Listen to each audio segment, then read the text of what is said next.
Good day, internet people. Garth here from Draw the Trigger, and today I shall be showing you my hehe reverse deck that I took to Team League 2014. Normally my deck does very well, most of the time, I wasn't too pleased when I got double critted on 3 in the first round and then grey stuck at 1 in the second round. Kinda sucked. Swear word happens. Best of 1 logic. a few kind of reluctant curse words were uttered later on in the day when I played a few more games against people I didn't know and a few people I did, and it kind of worked like it should. But what can you do? Anyway, here's the deck profile. We'll start with the starting Vanguard, Innocent Magician. This is your standard grade 3 searcher. Cannabis 1, put this into your soul, look at the top 5 cards of your deck, search out 1 grade 3 or greater per moon, put it in your hand, shuffle your deck, that sort of thing. Very, very nice. For the triggers.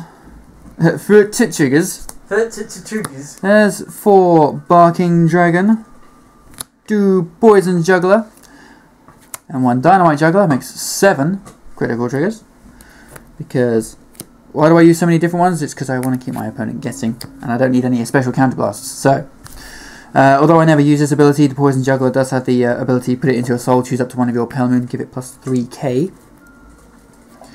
Nice skill, but never used. Next we have 4 Natasha and 1 Rainbow Magician, makes 5 draw triggers. With the exception of 1 other card in the deck, I don't like to do random soul charging, so this is why there's only 1 Rainbow Magician. But again, likes to keep the opponent guessing. 4 heal triggers, of course, round off the proceedings on the trigger lineup. Moving on to the grade 1s. 4 Silverthorn Hypnos Lydia, because PG. Because PG, yo. Actually, this is being filmed at the moment on a Sunday, and we played at Tabletop Tyrant as we always like to. And I don't think I ever got to. I don't think I ever got to use one for its actual intended purpose all day. Fun times. I got to ride one once, but that was about it. Ow. Yeah, that hurt. Anyway, 3 copies of Purple Trapezist. When this is placed on the rear guard, choose 1 of your Pale Moon rear guards, put it into soul, and pull out any other card from the soul other than a card named Purple Trapezist. Also known as the backbone of any Pale Moon deck. Until set 15, when it gets replaced by a card that's actually the same, but even better. Go figure. Silverfall. But highly important on very specific turns, as I'll explain in a moment. Moving on. 4 copies of Silverthorn Assistant Irina. When this unit is placed on the Vanguard or rear guard, if you have a Vanguard with Silverthorn in its card name, look it up to 2 cards from the top of your deck, search for up to 1 card with Silverthorn in its card name from among them, put it into your soul, and put the rest on the bottom of your deck in any order. Wonderful for stacking the soul up at any point in the game, really. Except for when you check it and you're like, those two, that's a trigger and another trigger, or that's a trigger and a perfect guard. Back to the deck. Other than that, wonderful card. 3 copies of Silverthorn Breathing Dragon. This is the grade 1 10k attacker. Very nice, just for making up your numbers to hit things. Grade 2s.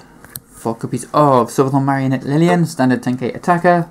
Very nice thing to ride turn 2. Pretty to look at. Also very nice to look at. I do love the artwork on that card. 4 copies of Silverthorn Rising Dragon. When this unit attacks, plus 3k. It's a 12k hitter for the deck. The last of the grade 2s is the grade 2 that myself and particularly Mr. Merlin, Mr. Neko Yusha, does not like. He really doesn't like it. I don't mind it so much, but it is going to get replaced when a certain other card comes out that's even more hilariously broken. This is Silverthorn Beast Tamer Marichika? That's how I say it. Or Marishika, I don't know. One of those two. Anyway.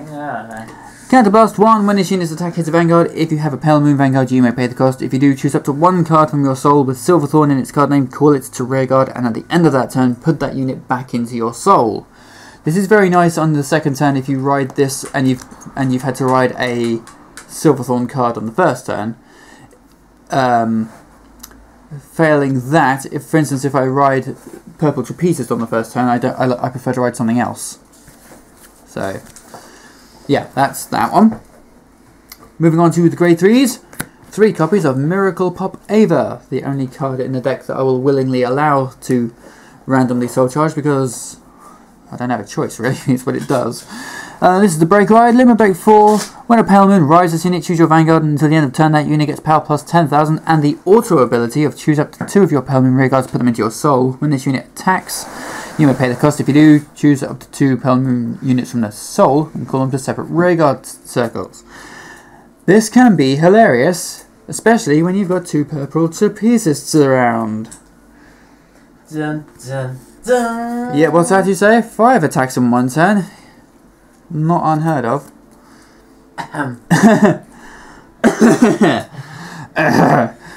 Is he mean? Yes, he is. Next, we have 2 copies of Silverthorn Dragon Tamer Lukier. Let's all quickly admire the artwork of Lukier because... Anyway, from the Vanguard Circle, Limit Break 4, Counterblast 3, choose up to 1 Grade 0, Grade 1, Grade 2, and Grade 3 Pale Moon from your soul, call them to separate rearguard. Wonderful if you're trying to preserve your hand size. And also, when one of your Pale Moon is placed on the rearguard from your soul, this unit gets power plus 3,000 until the end of turn. So if you happen to break ride her, you can create some very hilariously high numbers. For instance, one game I played today, I think by the time I was done with the shenanigans from the break ride skill, Lukier was swinging for 42,000. And you're determined to hit him even though he was grade stuck. No, he did perfect guard. That turn I swung 5 times and he goes, even though he was grade stuck at 1, he guarded everything. I didn't hit at all that turn, which was annoying. So I beat him next time. I think it was next time anyway. And the last card of the deck, 3 copies of Silverthorn Dragon Queen Lukier Reverse. Limit Break 4. Counterboss 1, choose one of your Pale Moon rearguards and lock it. Choose a Pale Moon from your soul, call it to rearguard, and that unit gets power plus 5,000 until the end of turn. Very nice, because it doesn't specify Silverthorns, so you can even call a Trapezist out from the soul and make it an 11k booster for the turn. Or even make it swing at a Vanguard by itself for 11, if you so wish, if the needs call for it. And of course, if you have the regular Lukier in the soul, it's a plus 2k on continuously, and it has the Lord ability. But the hilarious thing is, of course, when you break ride either of the things, if you happen to let's just quickly set up a thing, shall we? Let's get that out. Let's put that there.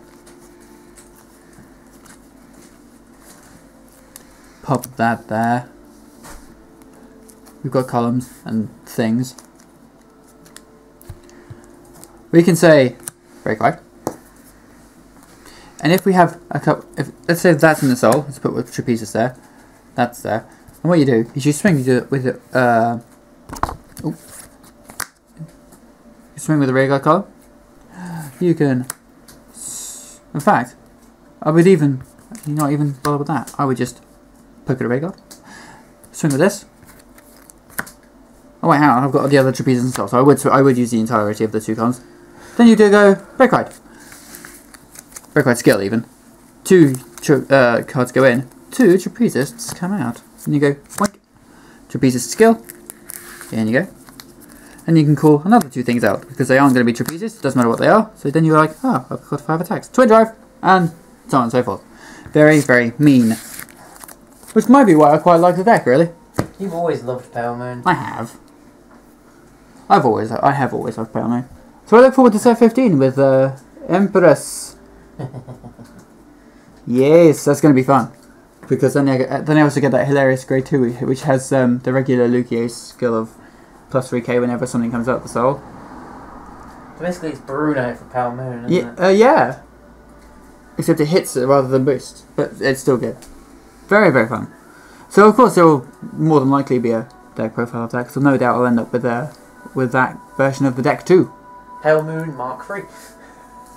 Mark, how many has it been? I know, I've done quite a few builds of Pale Moon over the time. At least 4. Saw Magician Sarah. Yeah. Then there was Farah. Then there was this. This is the third. Yeah. That's what the opponents think. So yes. So look forward to Pale Moon version 4 at some point later on in the year, I suppose. Until then, thank you for watching this video, and until next time, goodbye, Internet people!